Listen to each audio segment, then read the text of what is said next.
Okay, ito yung panibagong video natin guys. Tsaka mga kabarbero ko dyang tropa. Yun lang ang ginawa ko guys pagkatapos ng pagupit.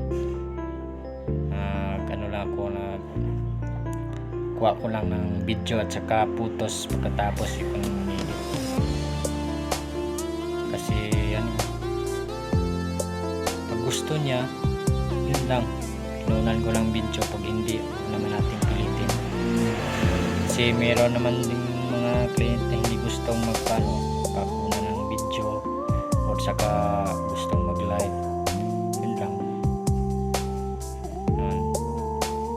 At huwag lang natin pilitin na pag ayaw nila. Linisan ko lang yun guys, at saka yun, barber speed B-cut ginawa natin sa kanya.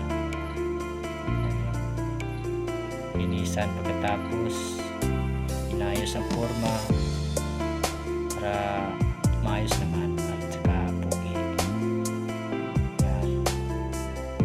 Gumuwapo na si Tutoy at saka yun lang. Thank you for watching guys, and support my channel or videos. Thank you so much.